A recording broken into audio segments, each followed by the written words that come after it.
আসলে মাঝে মাঝে অনেক ভাবি যে একটা সময় জীবনের প্রতি অনেক অভিযোগ ছিল। যেমন ছোট সময় ঈদ আসলে একটা নতুন শার্ট লাগবে, একটা নতুন প্যান্ট লাগবে, একটা ঘড়ি লাগবে।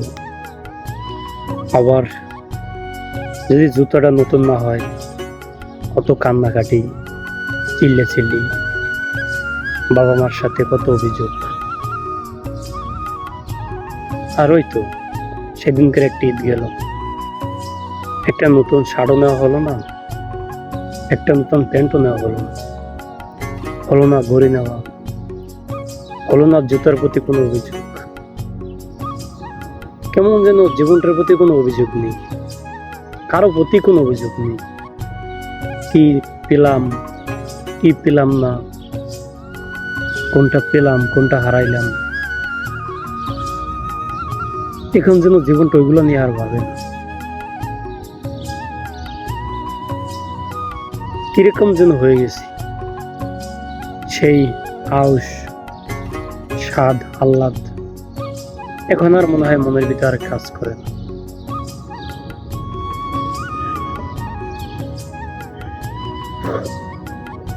নেই কোনো অভিযোগ, নেই কোনো অভিমান।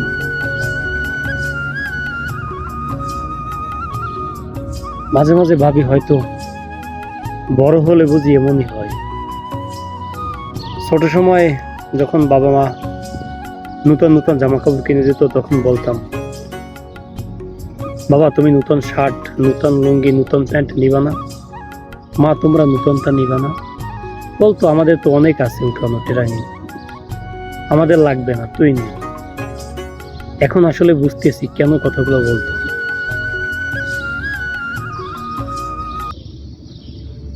প্রবাসে আসলাম এই তো 6 মাস হয়ে গেল।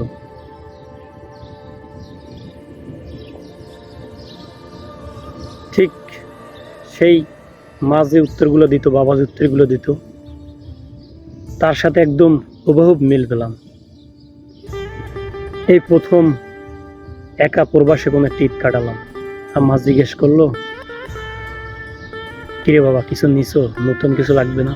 এই তো বললাম মা সব কিছু দেশ থেকে নতুন নিয়ে এসেছি, কি আর কিনবো, সবই তো নতুন, শুধু শুধু টাকা অপচয় করে লাভ আছে?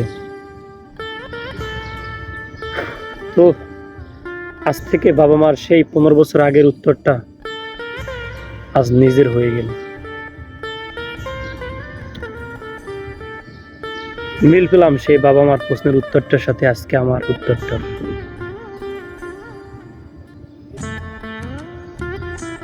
যাই হোক, জীবনকে অলওয়েজ ভালোবাসতে হবে, বাবা মাকে অলওয়েজ ভালোবাসতে হবে। কারো প্রতি কোনো অভিযোগ নিয়ে বেঁচে থাকা যায় না, অভিযোগ নিয়ে আসলে বড় হওয়া যায় না। বেঁচে থাকতে হলে সংগ্রাম করতে হবে, জীবন নিয়ে যুদ্ধ করতে হবে, নাহলে কখনোই বড় হওয়া যাবে না, যেটা আপাতত আমি করছি প্রতিনিয়ত। তো সবাইকে আমার ছোট্ট একটা স্টোরি শোনালাম, ভালো লাগলে লাইক দিবেন।